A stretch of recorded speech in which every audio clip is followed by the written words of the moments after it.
It's time to get started.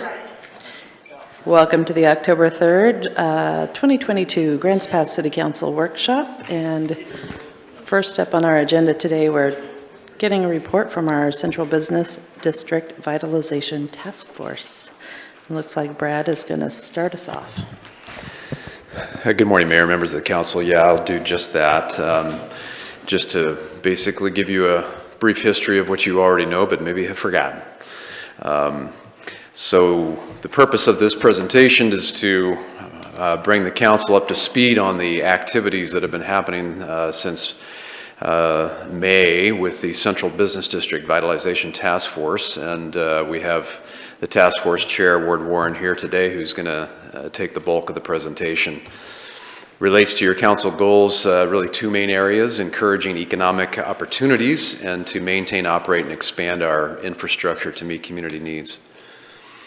So the task force, the Caveman Plaza Task Force, was formed in December of 21, as you may recall, and then was basically redesigned to go beyond the Caveman Plaza Task Force to be more of a broader downtown-wide task force. So that repurposed task force was then formed in April of 2022, Resolution 22-7178.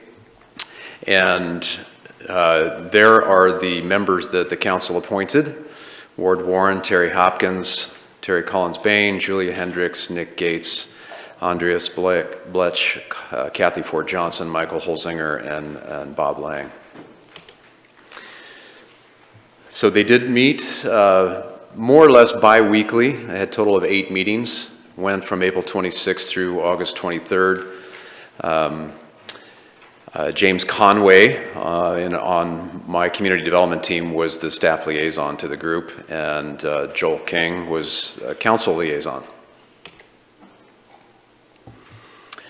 So the purpose that was in the resolution that the council approved really was these two things: assess active Central Business District plans, public amenity improvements, community surveys, and other reports, and then to prepare a formal recommendation and present that to you with sort of prioritizations and next steps. And that is why we're here today.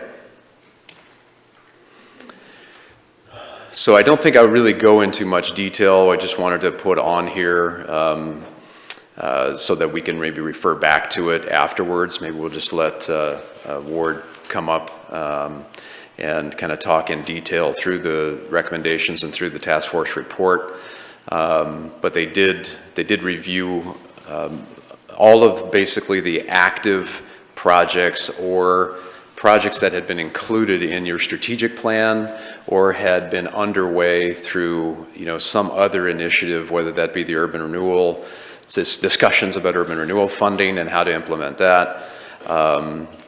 And again, that was really the genesis for this, because there had been ongoing discussions about many of these pieces. July 26th, you had an entire, of 21, July of 26th of 21, you had an entire workshop dedicated to just downtown, as you may recall, where Jim Love presented to the council. Jason presented the G Street reconfiguration plan, and then I presented the Caveman Plaza. And it was sort of out of that I think there was a realization, we've got many moving parts related to downtown development here, and we should just sort of, how can we best streamline that and bring it to you in a single recommendation. So that's I think another driving force to why the task force was created. So yeah, I think rather than going through the call to action at this point, maybe just we'll have the screen turned off. Maybe Ward, you want to come up and then kind of present the recommendations, and then we can come back to that.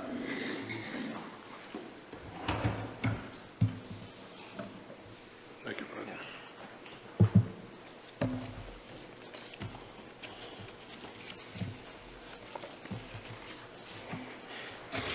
Good morning, Mayor, Council, and staff.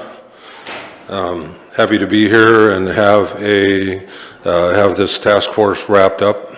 And I do want to say initially that I've been on a number of city committees and commissions over the years, and I have to just put it out there that this was probably the best example of a productive, action-oriented task force that I have seen or been involved with, because the council appointed a very diverse group to this task force that included not only stakeholders, business and property owners, but also representatives of 5 different city committees. And so there were a lot of interests, diverse interests represented here.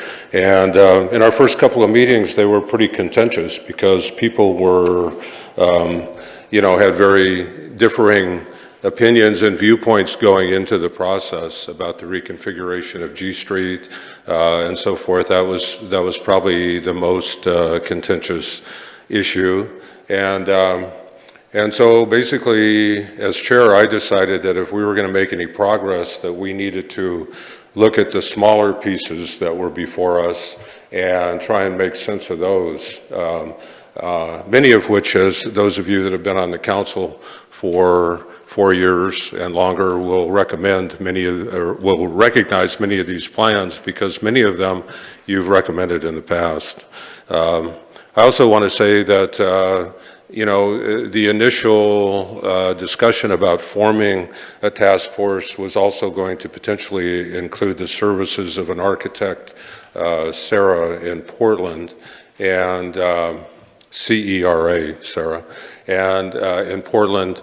But however, when the Cape Man Plaza was taken off the table as a potential property sale to the city by the property owner, Travis Boersma, at that time, there was no longer the need, at least apparently the need going in for an architect that deals with buildings and structures.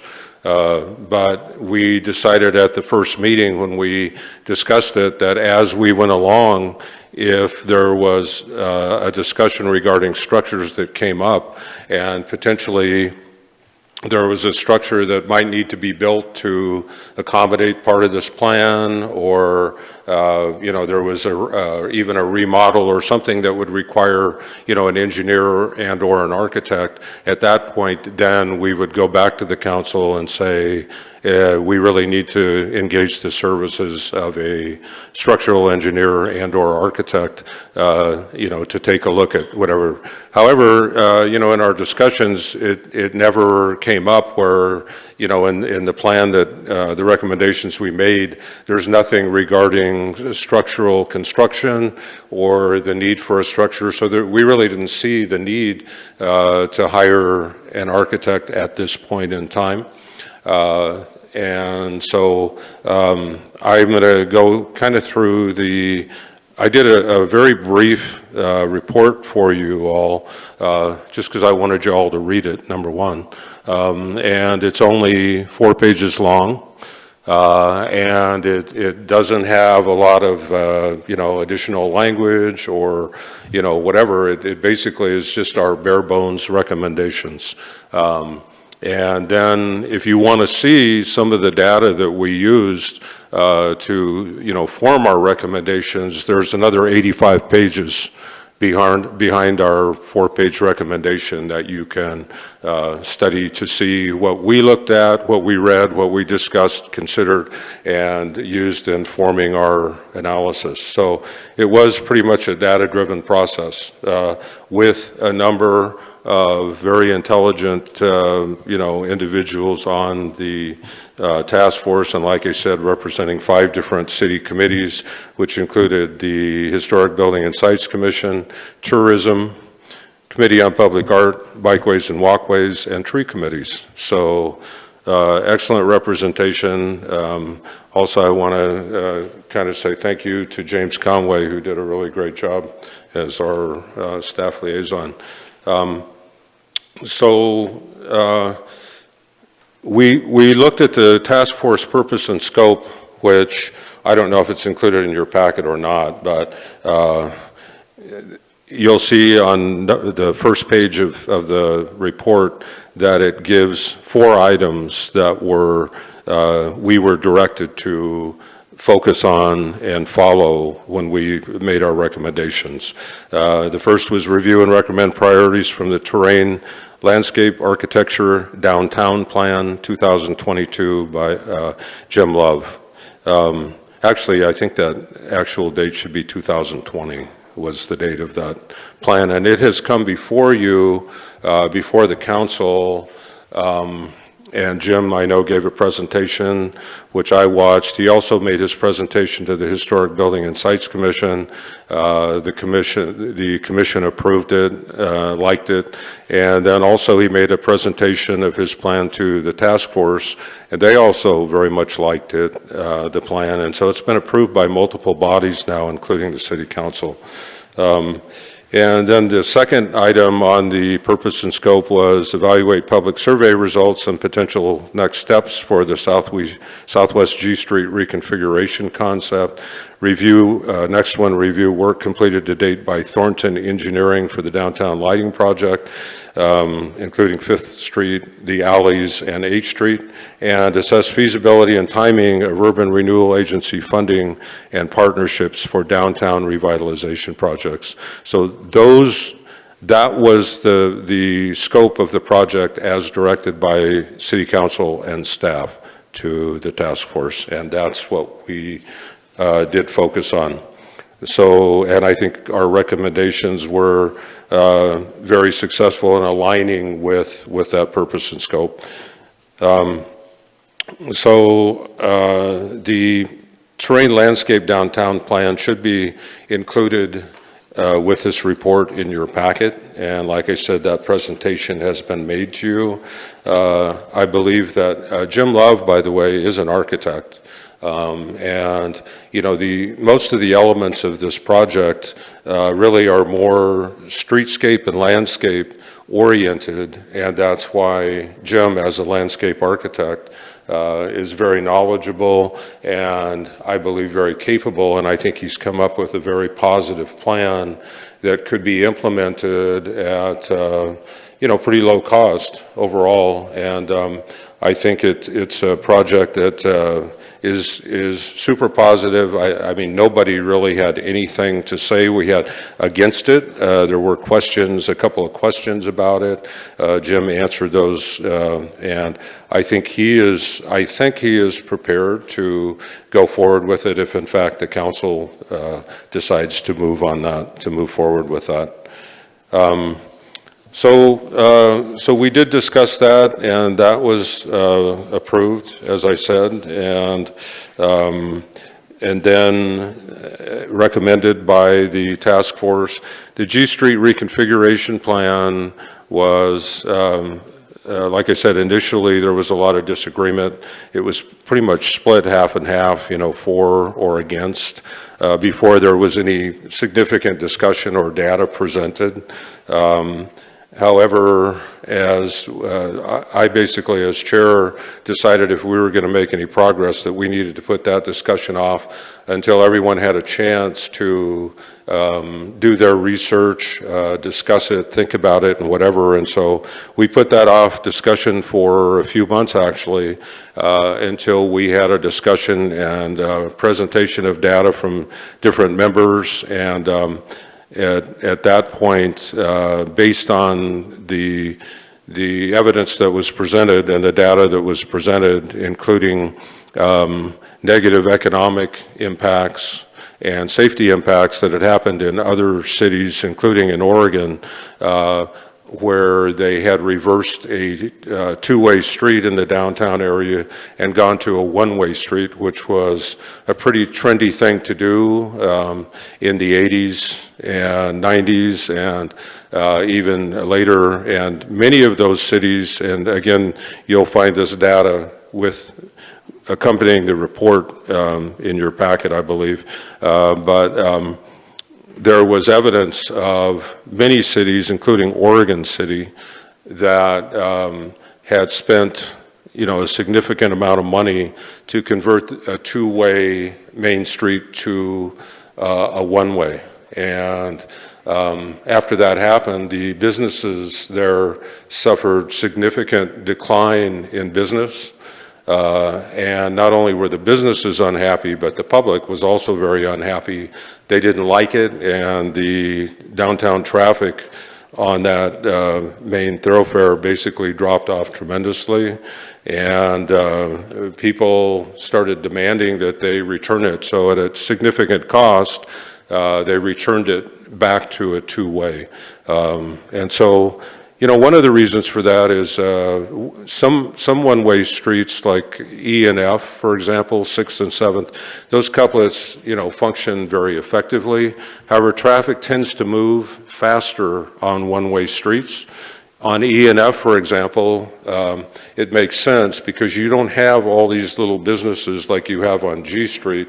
You want the traffic to go slow on G Street. You want people to be able to see those businesses. You want them to go slow, see a place they like, get out and patronize that business or that restaurant. On E and F, they tend to go faster because you don't have a collection of small businesses like that, and they're just kind of moving through, and so they serve that purpose. On a one-way, it doesn't work like that. They go faster. In addition to the negative economic aspects, there are also a number of safety impacts that were noted. For one, when traffic is going faster, if there is a collision with another vehicle or a pedestrian, typically, you know, there's more serious damage involved there. And then, of course, the cost of conversion to go from a two-way to a one-way are pretty significant, as well as the construction activity time and the disruption to businesses is significant. And then to convert back again, which has happened repeatedly in a number of cities, the cost is even greater. So all those impacts and more, like I said, you can study some of that. And we did have one of the members who lived in Oregon City and worked in Oregon City for many years and had actually met with, she was there during that process of the conversion, and she met with a city councilor in Oregon City and had a discussion with him about it, and he offered to meet with the task force or with the city council if they wanted that, and to present, you know, how it happened in Oregon City and why they went back to a two-way after the conversion to a one-way. So there was just the overwhelming weight of evidence was not a good plan. And then also, I want to point out that one of the task force members, Julia Hendricks from Don's Bike Shop, reported to us that she had surveyed in person every single business owner, I believe from 4th to 6th, and that was like, I believe, in early August. And she said that the vast majority of them said, no, not a good plan, we don't like it, don't do it. And she said apparently there were, you know, there was a handful that just weren't sure if it was a good idea or not, but the overwhelming majority said, don't do it. And again, this is not the first time this plan has been proposed. It's been proposed, this is probably the 3rd or 4th time over the years. However, this is probably the most data that was ever produced as far as, is this a good idea or not? It never went this far in the past. It just was not popular in the past with the businesses and property owners, so it just never progressed. So now we've got the data, and if it comes up again in the future, I think people can look at this and make a more informed decision. Next on the plan here was the downtown lighting project, including the Thornton engineering plan. Basically, you know, what we have from the city of that plan is not particularly detailed or elaborate, but I know Valerie knows the plan. I know Rick knows the plan. I know anybody that's been on the council. I'm going to take my time with this because it's important. Thank you. So I think if you and could I will- stick to I the will- task force I will- recommendations instead of elaborating on who knows what, that would be great. Thanks. I just want to make the point, and all I'm trying to do is make a point here, Mayor, that that plan has been discussed a number of times. And I think it's important to note that some of these plans have been discussed and approved a number of times, and basically the task force just tried to tie them all together and come up with a recommendation. And I do want to point out that that plan, I didn't really elaborate in the report, but that plan did include string lights that ran down on H Street around the plaza area, the proposed plaza area, as well as G Street. And the task force actually indicated that they would like to see those string lights run down G Street to, Depot Park at least, down to Depot Park. And I know Terry Hopkins, one of the members, was very much in favor of running those lights for a little further on down G Street. Okay, and then the next item was feasibility and timing of urban renewal agency funding and partnerships for downtown revitalization projects. That was, again, the council's wording. That is not something the task force developed. That was council's directive to us, was to talk about that. And I think that basically those projects, if you look at the third item down there, I say unanimous support indicated in vote to fund all approved projects as funding becomes available. I'd like to clarify that instead of saying fund all approved projects, that should say all recommended projects. So in other words, what the report is referring to there is that the task force basically voted that all of the projects and recommendations in this report hopefully will be funded in the future. So it's the recommended projects, I should say, instead of approved projects. And as far as parking, basically the parking consultant that was hired in 2017, the parking task force from 2020 and 2021, and former, head planner Laura Glover, all recommended increasing parking capacity, especially considering the rapid growth of the city in the future. And so I think parking, you can't really discuss vitalization and development of the central business district without including parking in the discussion. So there was a discussion about parking. There aren't a lot of sites, as you all know, there's not a lot of land available. And so the members were asked to identify potential locations that the city could look at to add parking capacity in the future. And because there is a very limited amount of land, but I think one thing to consider is that parking structures are extremely expensive. And I think that it's much more economical dollar-wise to look at, are there existing parking lots or areas that parking lots could be, land could be made into a parking lot rather than trying to build a parking structure? It could be a huge savings, cost savings. And so a few of those, and there are very few, but a few of those would include the vacant lot on 7th between D and E behind the Powderhorn. There is some area there which that would basically serve, some businesses north of G Street, because there's only one city lot currently north of G, and that's the Growers Market lot. Another one identified, which has been discussed in the past, was potentially a multi-level parking structure to be located in the Growers Market, the Grasshopper lot, and then potentially in the future, the Caveman Plaza. Travis Boersma did come and talk to the task force and said that he was, at least into the immediate future, as long as he owns the plaza, he's willing to allow customers of downtown to park there.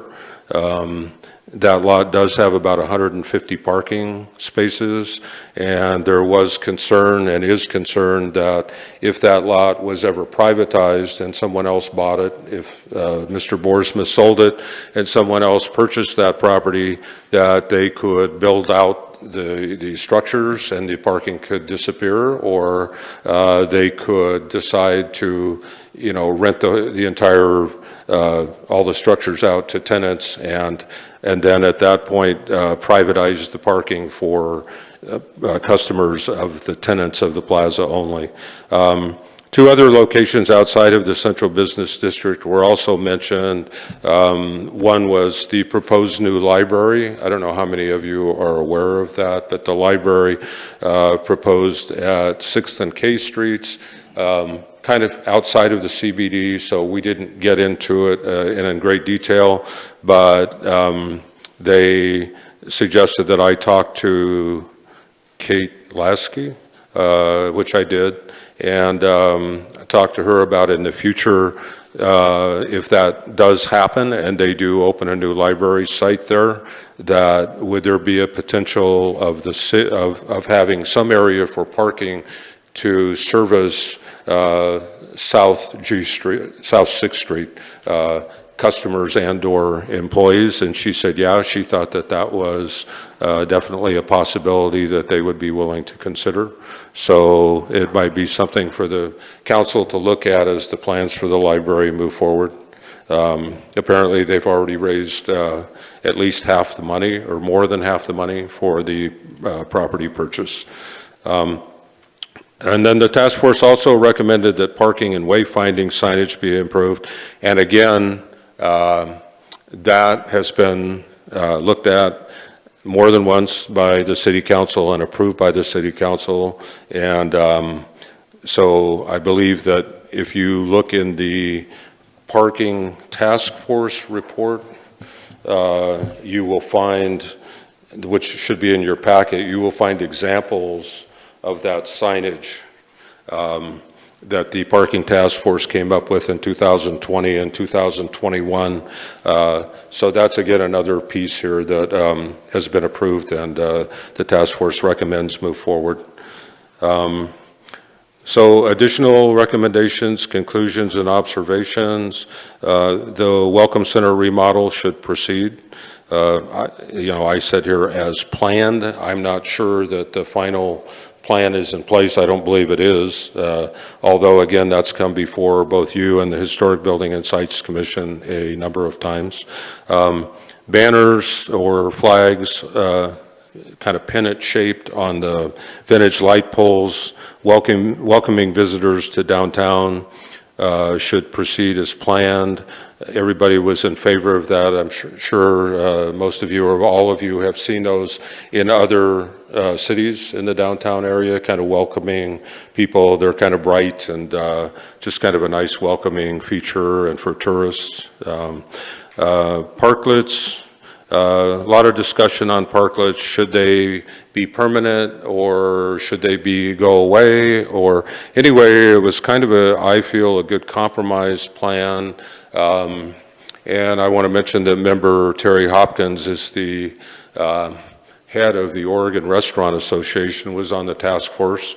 And so he, representing the interest of restaurants, of course, we had a really good discussion on that. But in the end, everyone unanimously at the meeting where we discussed that recommended that they be continued seasonally, as is being done currently, because in the wintertime, they really aren't greatly utilized, and yet other merchants, which is probably 80 or more % of the other businesses are not restaurants. Other merchants, need that parking, and actually task force member Julia Hopkins mentioned that when she surveyed people in August, business owners, that they were already starting to feel the pinch of the parking because of the barricades that are up, on half the block in front of the Bohemian for the Bohemian remodel and reconstruction.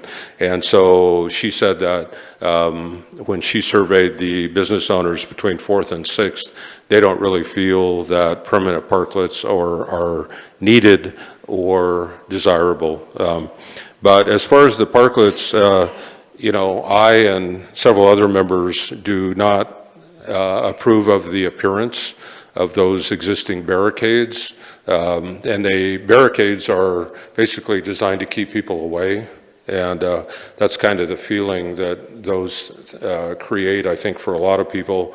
And they could be much more welcoming and complement the businesses on G Street rather than detract. I believe I had a conversation with Jim Love, and he indicated that he would do some research on parklet designs and so forth, and we discussed the possibility of having either some sort of a facade or a skin or whatever that would go on those parklets if, in fact, the concrete barricades are continued to be used, but to at least make them attractive.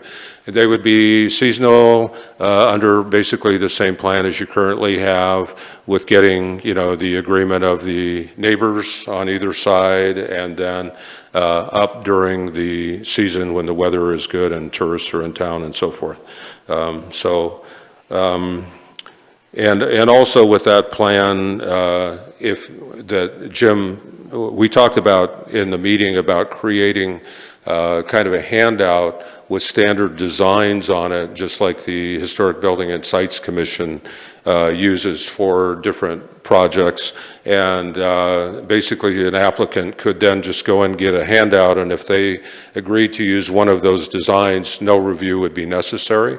If they didn't like those designs and they had their own idea to create their own design, then that potentially would need a review. Otherwise, no review would be required. Street furniture where added should be kept to a minimum and designed in such a way as to not encourage loitering.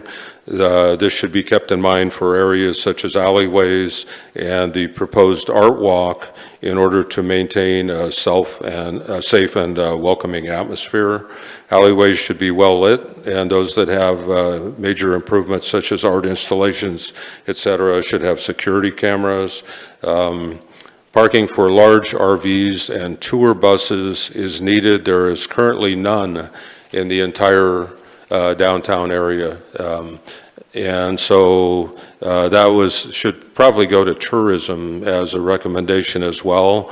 Right now, tour buses are bypassing downtown because there's no place to park, and that's not good.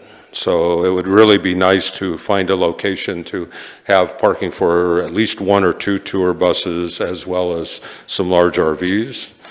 I'm getting close to the end here. So as far as parking, Travis Boersma mentioned when he came and talked to the task force that he was willing to work with the city to allow events to take place in the parking lot of Caveman Plaza. He's also willing to continue allowing downtown customers to park there for the foreseeable future. He is opposed to the G Street reconfiguration plan. Travis also mentioned that he was willing to discuss options for the 4th and G, the old Home Valley Bank lot. And potentially, I followed up with a phone call to Travis and asked him, does that mean that you're interested in sale? And he said, potentially, yes. And so the task force did at our last meeting, that was discussed, and they added that to the list of potential sites to identify as adding parking capacity in the future. Not necessarily the priority site, but potentially a desirable site that would serve, you know, particularly the G and H Street areas. Let's see, task force. So my final statement there for our report is that the task force believes that these recommendations will contribute to the continuing success, vitality, and expansion of our popular central business district and historic downtown area which has become a favorite destination of locals and tourists alike. Many of the recommended improvements can be done at low cost and will pay dividends for years to come. So yeah, my conclusion of the entire process is that we've tied up a lot of loose ends, many of which you've looked at a number of times, and that this is all positive. I mean, there's really, in these recommendations, there's really, everyone was on board with these. They approved all of the recommendations unanimously. It's all positive, and it's kind of a big bang for relatively small bucks, and I think it does serve the purposes of the goals of the council. The stated goals of the council, and also funding could be general fund, urban renewal, grants, a mix of all of those. And I think, what's next would be, I think if you take a look at the various elements of the recommendations, many of which fall under Jim Love's terrain landscape plan, that seems like it would be an easy one to move forward. I think Jim, as a landscape architect, is probably willing and able to move that plan forward. And it has a number of very desirable elements that I think will be very popular. So I think that would be one of the next steps, is to, communicate with Jim if the council wants to move forward with that plan. And then the string lights and the lighting and the plaza. I think the plaza is also part of something that Jim can do, because it's, addressed in his plan, the plaza at 5th and H. And the string lighting, I think that, all of those things, the lighting plan, I think pretty much all of that stuff that Jim, as an architect, is able to handle. Other than that, then parking, that can's been kicked down the road for years. And so I think that's up to the council to make a decision. Are we going to, act now and, acquire the infrastructure necessary to serve downtown and keep it vital and healthy in the future? That's obviously a decision the council needs to make. And that would be, of course, the parking is going to be a little higher cost. But it's super important to the continued success of downtown. So I think, and then if you look, you can see an appendix there of the other reports, and just looking at the titles without having to read 85 pages will kind of tell you what those are about. So that pretty much concludes the recommendation, and at this point I'm willing to try and answer any questions you might have. Thanks, Ward. It sounds like the task force did a lot of thorough work on this. Council, what questions do you have? DJ. Yeah, you did spend a little bit of time talking about some of these things that I want you to elaborate on.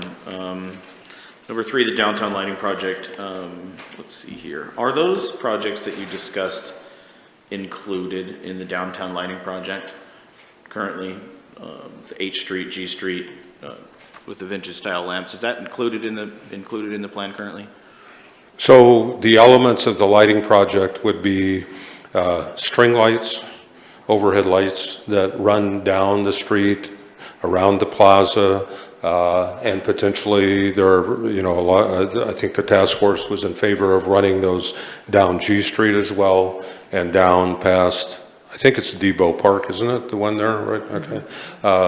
And then also, it also would include, as budget allows, adding the vintage light poles in the areas of the historic district that don't currently have them.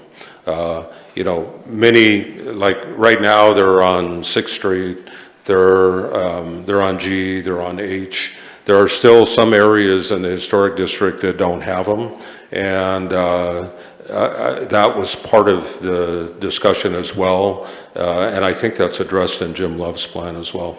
Okay, so maybe Aaron, might be able to chime in this too. So I'm presuming that we have a lighting project for downtown. And but my question is the areas that the task force discussed, are those a part of the project, or will those need to be considered to add to the greater lighting project?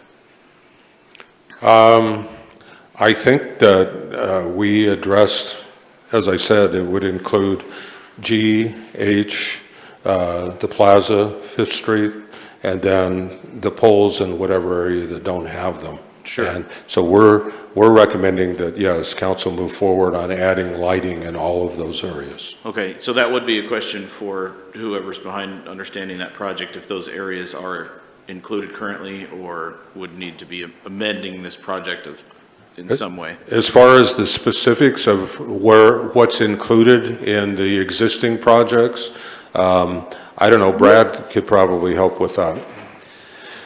Sure, so LB Project 6392, which is in our FY23 budget, adopted budget, has G Street between 6th to 3rd, and then along 5th between G Street to H, and then along H between 5th and 6th.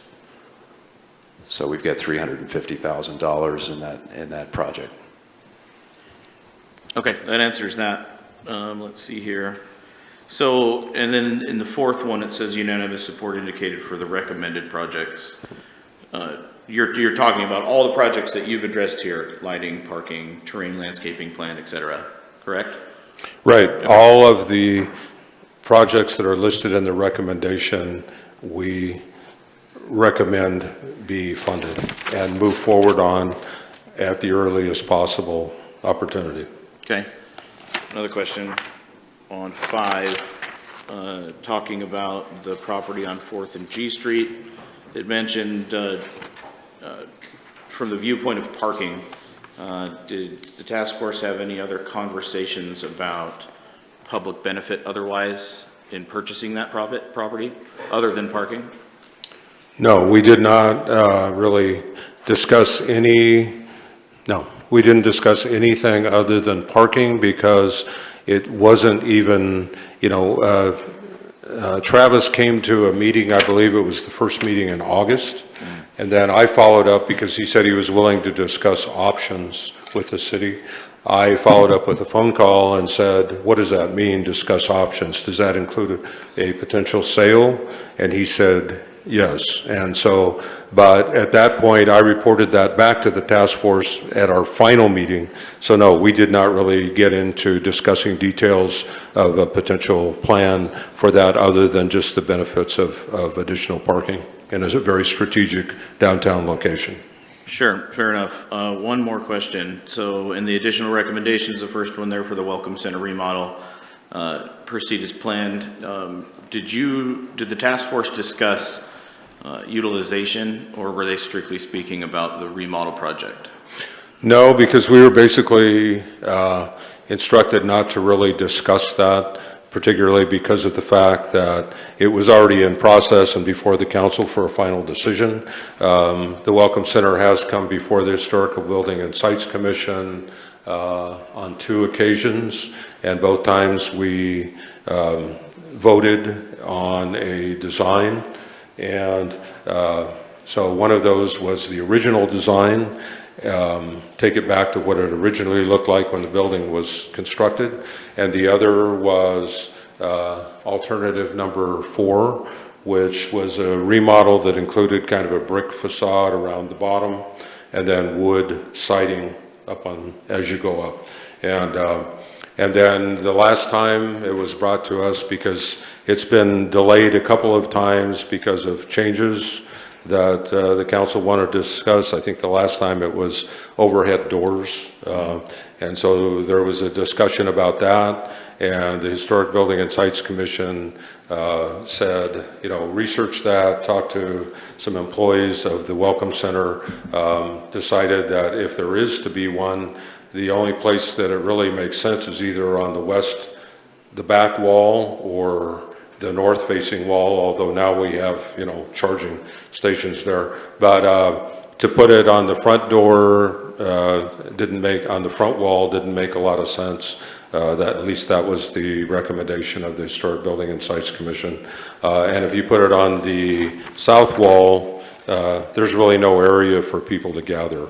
If you put it on the west wall, then you could open it up to the parking lot and so forth. But in any case, we were basically told it's already in process and before the council, so we don't really need to discuss it in any length in the task force. Sure. Thank you. This is a great document. Thank you. Other questions? Val? I have pulled up, and I'm going through the Jim Love's rendition, and he doesn't really have the lighting on it. And so I'm just kind of assuming that it's kind of a marriage, what you came up with in terms of his street, some of his other street designs and bump outs and things, with the addition of what we had already gotten through Thornton. And that was I'm assuming that came through a different study than Jim Love's, correct? I'm just kind of trying to bring it all together, because like I said, there's so many little Yes. silos we discussed. correct. So I just want to make sure that I had it. Yes. Okay, great. I agree. I think there's been a lot of things that have come through that have been really great ideas, and so it would be really nice to move forward and get some of those done. Was anything discussed about housing or any of the upstairs in some of the buildings downtown? Or was that also something that you didn't really discuss? How to do what with the buildings? Like housing, put something upstairs in terms of what to do with the There second was some level? discussion about that, and including the fact that I spoke with Justin Gerlitz while during the time the task force was meeting, and kind of talked to him about that. And Justin, as you know, handles just about any kind of major development downtown or whatever. He's involved somehow if there's infrastructure involved. And anyway, his comment to me was that unless there is some additional parking capacity, north of G Street, it's going to be very difficult, because you can't expect people that live in an upstairs to park 2 or 3 blocks away and lug groceries and whatever to get to the building and then carry it upstairs. It isn't realistic. And he also told me that he had talked to the owner of the property. I don't know the owner of the property there, but behind the Powderhorn, so between D and E, and that owner has wanted to redevelop that property for some time, but is very concerned about parking on the north part of 6th there, and that Justin said he didn't really see additional development, north of G Street if there isn't provision for parking. As you know, I'm in favor of, and as I think a lot of other downtown business and property owners are in favor of upper floor housing, but and it exists in other cities all around us, but it really here has always been very difficult to achieve, and there really haven't been enough specific discussions or any particular kind of incentives provided. So just like all other housing issues, I think that's going to have to happen if you would like to see more upper floor housing. I have a quick question about the lighting again. When you mentioned lighting on G Street, we've been talking about doing over the street lighting on 5th between H and G. But on G Street, are you talking about expanding the tree lights on G, or doing something over the street on G? I think it was over the street lighting is what we talked about, Okay. including Terry Hopkins. He was also very much in favor of running it down that direction. But that was basically the adding the vintage street poles basically were for the discussion was, and I think in the past has been within the historic district. And that's not actually in the historic district. So I think the discussion for going down G Street was string lighting overhead. Okay. That's a new idea I hadn't heard before, I guess. Yeah. I think that Terry was very vocal and would very much like to see that happen. And I think it makes sense to run it down there a little further, especially because you have a little park there. And so at night and whatever, it would be nice to be providing a little light there.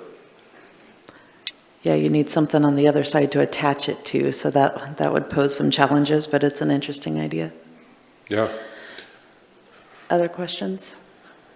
Vanessa?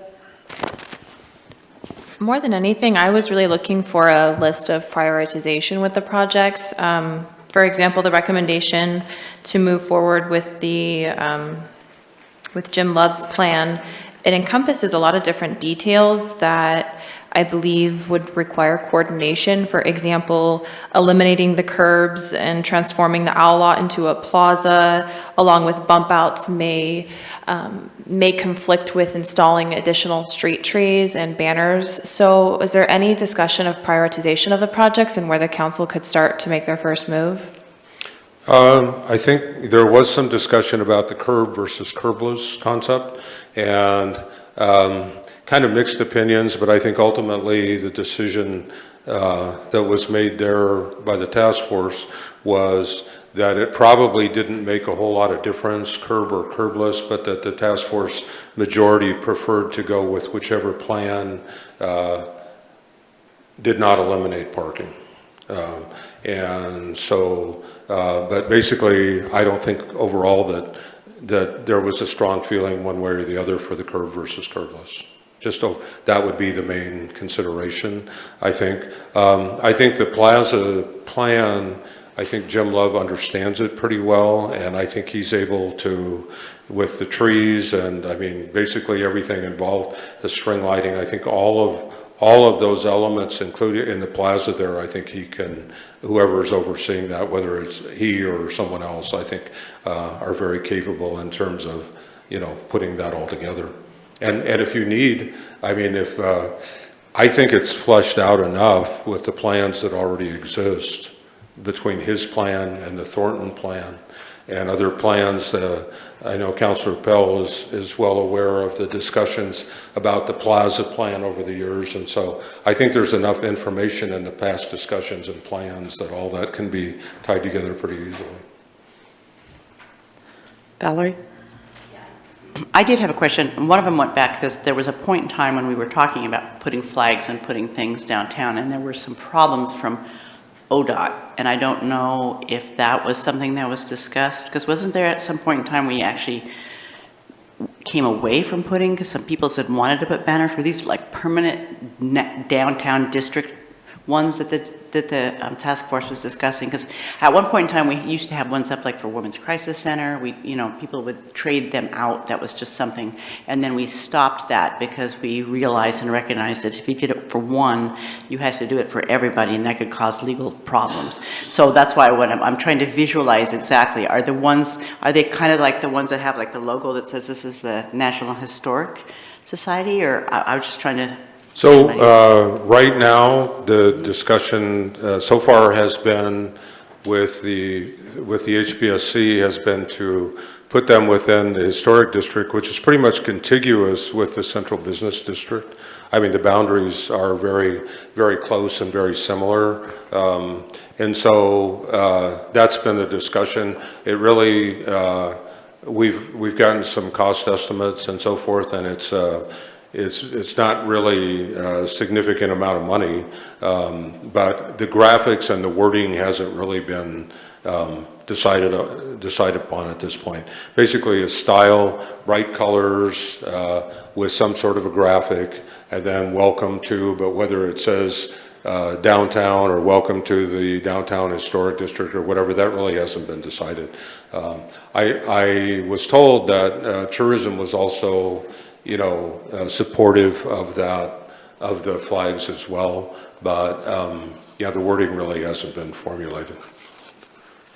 So but I think that the impetus from it came from the Historic Commission, and it was, so you're talking about a total of area of about, I don't know, 20 square blocks or so from E to J and 4th to 7th.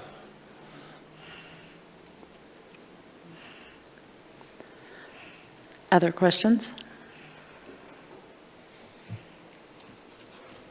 All right, not seeing any. Thank you, Ward. Thank you. All right, Council, did you want to talk about this now? Rob? Just briefly.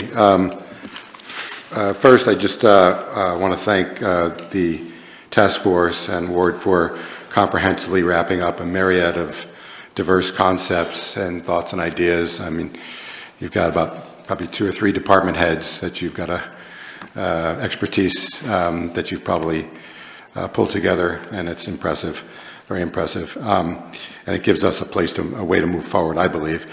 So the one comment that I wanted to make is that, you know, Jim Love's plan has been essentially very ripe on the vine for a couple of years. And when we talk about a lighting plan, Thornton plan, or we talk about Jim Love's plan, the one thing when we can't really see, just looking at it two-dimensionally on paper, how the two plans would interact is, okay, a big element of Jim Love's plan is trees, adding additional trees. Well, we've got to imagine in 20 or 30 years how tall these trees are going to be and how that might affect the lighting and the string lighting and so forth. Now, most of the trees, I believe, on G Street are pretty mature. I don't know that he has any additional trees in that area planned, but I'm not sure. But to me, the way to get started here would be to look at the terrain architecture downtown plan and really, I mean, that plan has been super ripe for 2 years. We can push the button on that, get that started, and at that time, we can also ask Jim, how does that plan, and 20 years from now, how those trees are going to look, how does that affect the lighting and the proposed lighting involved? Because we don't want to have lighting that does nothing if it's, you know, kind of above or in the middle of a canopy or something like that. So I could see getting started with his plan, at least having him specifically look at it with a sharp pencil and saying, how does that affect any lighting? And then maybe we would follow up immediately with the lighting plan. But that really is so comprehensive as far as the proposed plaza, which again, and that plaza stuff has been talked about for 10 years or more. And actually, if you want to go back 25 years or more, but this plan is so much better. His plan is so much better than the one that was looked at 10 years ago. And everyone who looks at it realizes that one way or another, it should be acted on. And then we could figure out how lighting would would interconnect and be worked at with over and above that plan. But that to me is where the place to start, and everything else will hopefully fit together.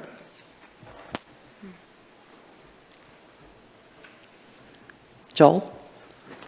Well, and looking at Vanessa's appropriate comments and Rob's appropriate comments, so if we move ahead with item 1 on the recommendation for more action, and it would include prioritization with we would move ahead with the lighting project, but that would be a lower priority depending on if there's trees that are going to make a difference or not, but that we would move ahead on those in some kind of master plan. And then the additional, let me see here, then the additional recommendations, which are like the Welcome Center, Proceed, flags, parklets, street furniture, alleyways well lighted. And then the one unknown that we would need a future presentation on is the parking for the large RVs and buses. So, you know, incorporating what Vanessa said about priorities, if we look at 1 and 3 and those additional recommendations, conclusions, and observations, I think we're going to have a pretty good plan. DJ? You know, I can really get behind what both of you guys are saying. You know, I'd like to see some action come from this. It's ripe. I totally agree with you. Joel, I like what you're saying about prioritizing also, Vanessa. And I also agree there's things in here we can just kind of determine to write off. You know, the signage, for example, we're talking about that in October, you know, the 17th, so those kind of different things. And as far as assigning priority, going through those things with a sharpened pencil, I would say we have a meeting, go through the architectural plan again, and say these are the things that we would like. How can we get those things done? I sure would like to see some action come from this effort.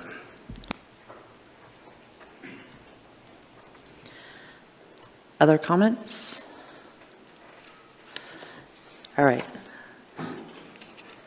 Rob, go ahead. So I'm not sure what we would have to schedule in a workshop. To me, one way of looking at it would be to communicate with Jim Love and basically tell him what our concerns are with regards to lighting and how that would interact with his plan. And maybe he could come up with his advice on that. And if we need to have him come to a workshop and explain all that, that would be fine, and hopefully that could be a way for us to begin to take action.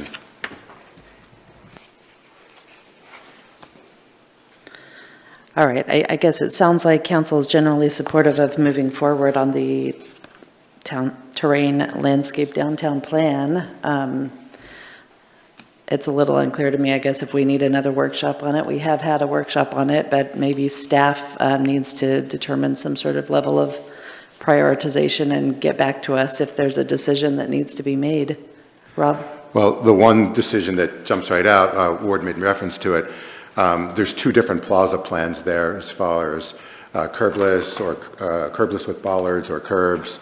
There was some drainage concerns that I had about curbless. There's pedestrian safety concerns also.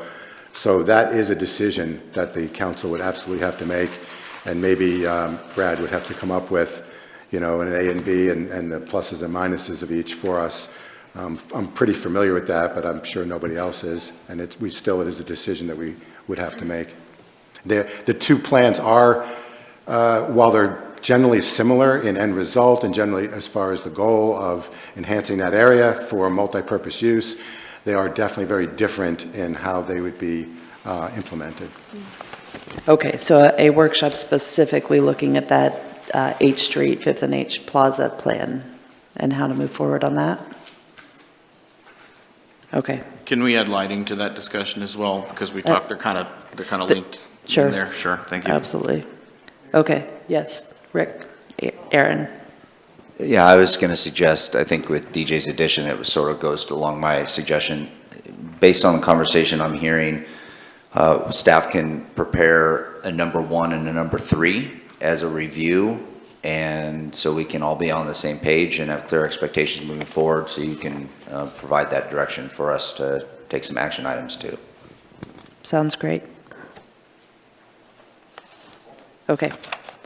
Good job to the task force. Thanks for meeting a lot this summer to take care of that for us. All right.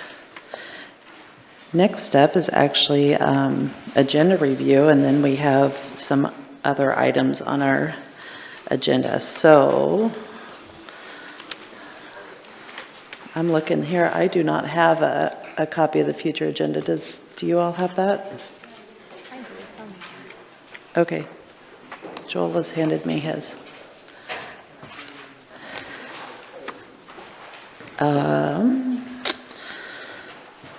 All right, next meeting will be next Monday. Our workshop next Monday, we're going to discuss Tourism Advisory Committee's purpose moving forward, as well as some different items related to lodging tax revenues, and I think specifically how to decide a process for some of the things that we might be spending lodging tax revenues on.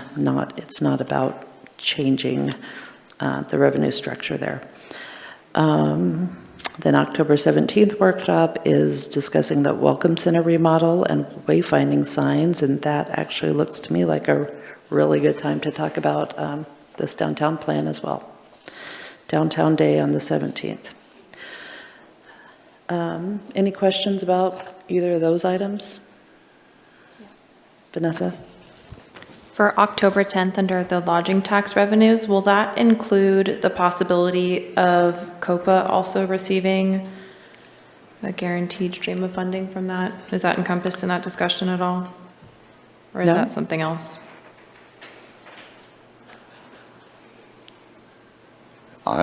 We do not have that as part of the program. I'm trying to remember if that was an item coming out of strategic planning for, I think it was. and we can add it if you'd like to add it, but that was not part of that discussion.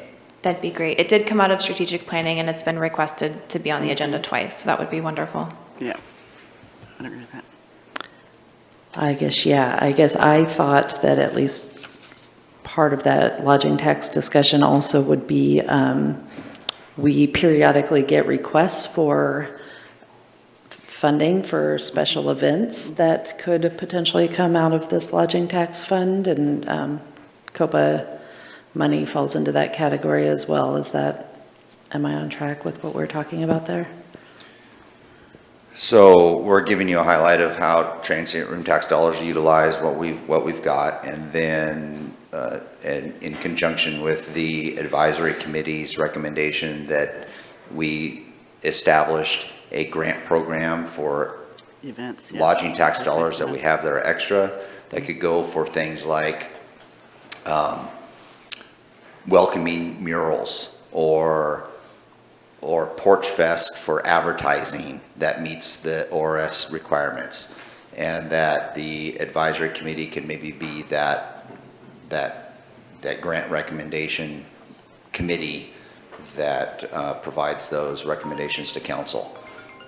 Now, whether or not COPA would be someone that can apply for a grant for that, that's something that council would need to determine, but Okay, well, I think the COPA funding maybe could come out of lodging tax, but we have to determine if that's appropriate and what restrictions would need to be placed on those funds to make them more tourism-oriented, I believe. JC? Yeah, I'll add on to that. So if you're looking for just general fund allocation, that would need to be pulled from the public safety allocation of transient lodging tax. The other portions are pegged for tourism promotion and tourism-related facilities, which COPA doesn't seem to fall underneath that unless it was something like a welcome mural, something that promotes coming to the city. So it's hard to just dedicate TLT money without taking it potentially from public safety right now. I guess in terms of, without getting too far in this discussion, could facility be an asset, like a sculpture that, or, you know, a mural, things like that, that are draws without being an actual structure? I'd have to look again at the ORS, but there is a definition for tourism-related facilities. Okay. And it has to be like 10 years of an asset, and there's some other definitions on there that goes into it. Okay, it'd be great to nail that down so we would know if that was appropriate for COPA's decision-making. Vanessa? We did have a discussion on it April 11th, if that helps to review that. It looks like majority of us were in support to move it forward. Anything else that you want to see coming up that's not on here yet? Okay. Did you have something, Val? Well, I just don't, same thing when we're talking today about getting an update when it comes to when Allenwood or whatever, anything, and I'm just going to assume that anything having to do with housing will pop back into the picture once it does come up. And I'm just saying that because I don't want to just let things die in terms of housing moving forward and things that we've talked about.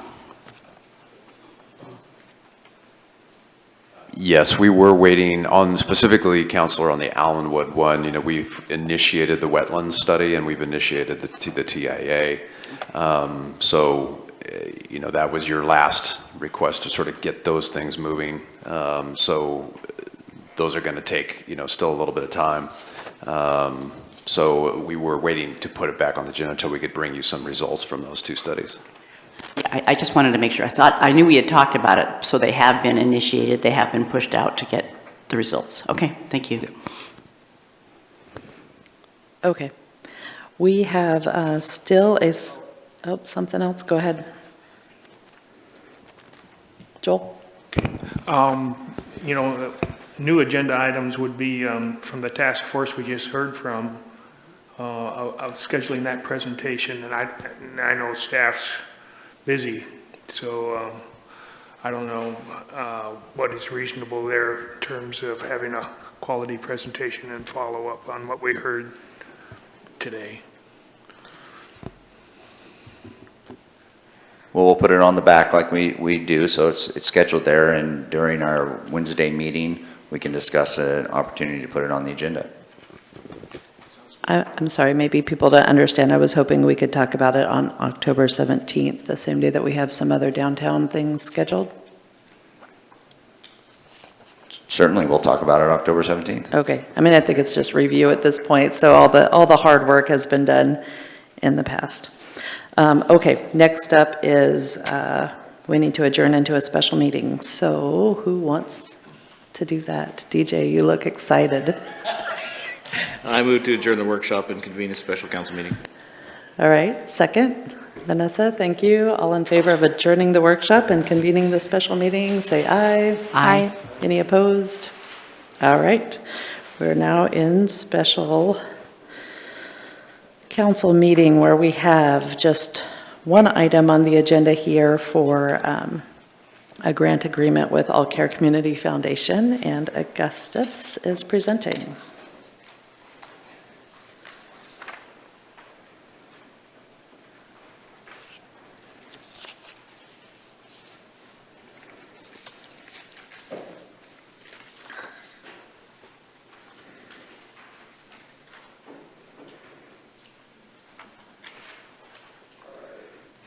Good afternoon, Council. So I have for your consideration today the Grants Pass Shelter Grant Agreement.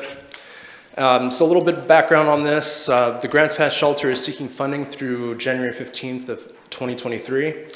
At the September 12th workshop, Council gave direction to staff to draft a grant agreement providing up to $80,000 to help fund the shelter from November 1st, 2022 to the January 15th, 2023. The grant of funds is designed to be a stopgap measure while the shelter identifies and applies for grant dollars from the state. And so council gave instruction to utilize a portion of the $1 million grant from the Department of Administrative Services, which was explicitly set aside by the legislature for use to fund and support programs addressing homelessness or housing burdens. So the grant agreement is in your packet, and it's a relatively short agreement. And so I'll kind of just run through the high points and summarize it. So the grant period is from November 1st to January 15th of next year. The total to be dispersed is up to $80,000. The limitations on the use of funds are for the services enumerated in the DAS grant, which is also attached to this grant agreement. So the timeline for disbursement is that the city will disperse the funds no later than 10 days after execution of the agreement. As part of the agreement, the grantee, who's All Care Community Foundation, is going to be required to retain all records for a minimum of 6 years relating to the grant agreement and the funds paid to grantee, and all services delivered. In that time, All Care is also going to be responsible for the maintenance of records so that the city may audit them at any single time. Next, grantee will be required to submit 3 monthly reports due in the next month. So for November, it'll be due in December 15th. December will be due January 15th, and then through January 15th, it'll be due at the end of that month. Termination, the city may terminate the agreement at any time for any reason. Don't anticipate that happening. And then we're looking at a number of boilerplate provisions saying that All Care is an independent contractor. We're not going to be stepping into the shoes, providing operations, anything like that, and that they're going to be complying with all required laws. So the call to action date is at council's discretion. Asked to approve the resolution authorizing the city manager to execute the grant agreement. With that, I turn it over to you. Thanks. Council, do you have any questions? Rick? Thank you, Augustus. So I'm just looking for confirmation in this transaction. The city has All Care as a contract provider for the operations during those months, and we are just the grant provider, but we're not the operator. Is that correct? That is correct. Thank you. Other questions?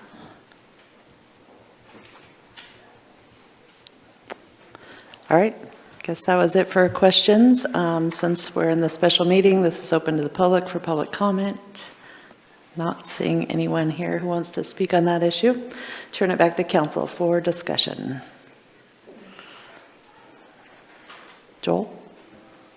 Well, I don't want to cut out discussion, but if there's no discussion, I'll go ahead and make a motion to approve the resolution to execute the grant agreement.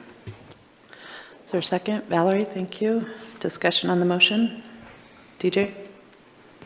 Sure. I had voted no on this prior. Since then, I've done research about the DAS funding, the purpose of that funding,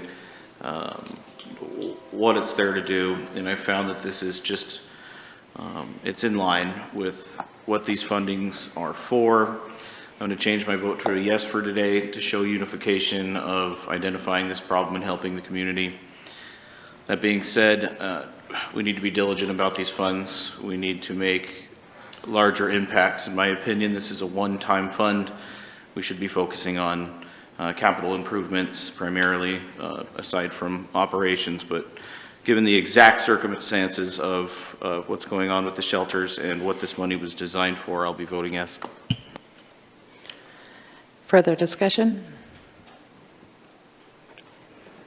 All right, so Joel, you made the motion to approve the resolution authorizing the city manager to execute the grant agreement, and how do you vote?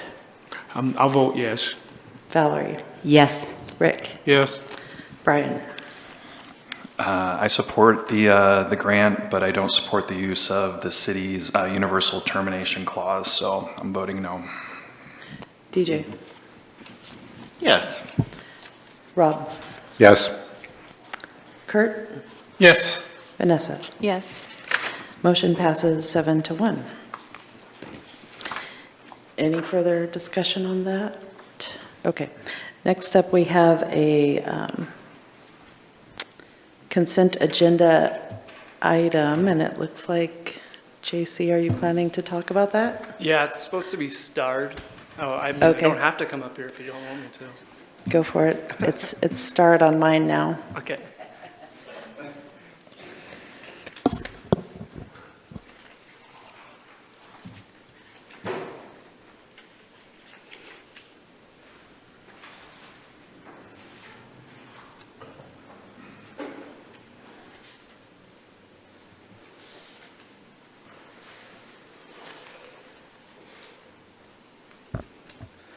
All right, so this is kind of a weird, quirky situation, and it kind of worked out that we actually had a special meeting planned out today, and I'll kind of cover some of the aspects later on. But subject and summary, we want to enter into an agreement with the Leary Firefighters Foundation for grant funds to purchase liquid gas training props for the fire department, and the relationship to council goals is to enhance community safety. So kind of why we're here, or why I'm here, is August 5th. We submitted for a letter of intent, or actually the fire department asked for permission with the city manager to look into this and file with the foundation. The estimated costs were going to be about $44,000 worth of equipment. We submitted that letter of intent on August 11th, and then we received word back from the foundation that we were eligible to submit a full application to the foundation. And then the 28th, we got a new updated quote, and now that is over the $50,000 city manager threshold, and so we're at $51,000. And we went back to the vendor to see if there's any way you could maybe cut us a deal. And they didn't really cut us a deal, but they changed the shipping costs. So why I'm still here is that shipping cost is an estimation. So it could still go over the $49,900 and be closer to the $51,000. And this kind of is coming up because there isn't a business meeting on October 7th. Any questions, council? So I do have a call to action obviously here, and then a potential motion. And I do want to give you a little additional consideration for a future workshop to discuss potential changes to the city manager's purchasing authority and potentially business meeting timing of application for grants. So like in this case, would it be okay potentially for me to submit for the grant and then you would hear about it in the next business meeting? All right, thank you. No questions for JC? Okay, thank you. All right. This is a consent agenda item, so Council President, would you please read the consent agenda?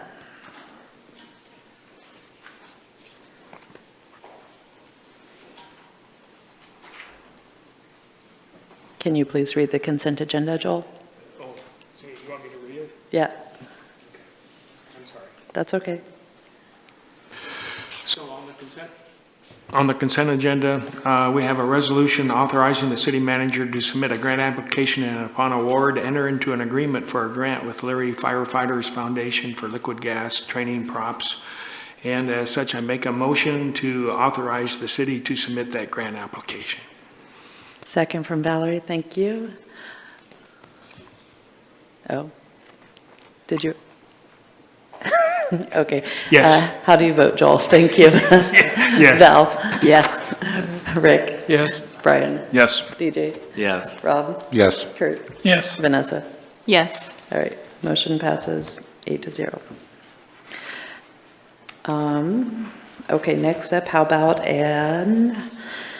well, before we adjourn into executive session, item D, scheduled for the executive session regarding labor negotiations. I guess it's not item D, but it's reason D. Labor negotiations, generally the news media is not allowed without specific permission, and the Courier has requested specific permission. So I'm asking the council if you would grant permission for that. I don't need to make a motion, but I'm just going to say yes, I would permit that. Okay, and I'm seeing a yes from just maybe everybody raise your hand if you agree. Okay. Joel, did you agree, or are you not raising your hand? Well, the only question I had, I'm not sure what the subject matter is, and I know it's labor negotiations, and I know those can be sensitive with unions and those kind of things. And I don't know if the press is part of that. You know, the Fourth Estate is very valuable to our society. There's no discussion there. Well, they're not supposed to be And then I don't reporting. know, well, I don't know, understand the responsibility if they do attend the session, and it is a confidential executive session. Are they allowed then to report in full bargaining positions and all those kind of things? Or is it just that they listen to the session? Yeah, they're just like any other executive session. They would be able to listen, but they're not supposed to report on it. Okay, then I'm okay with it then. Okay, thank you. With that said, is there a motion to adjourn into executive session? Valerie? I make a motion to adjourn into executive session. Thank you. Is there a second from Rick? Thank you. All in favor of adjourning into executive session? All right. Thank you. We will take a 10-minute recess and then move into executive session.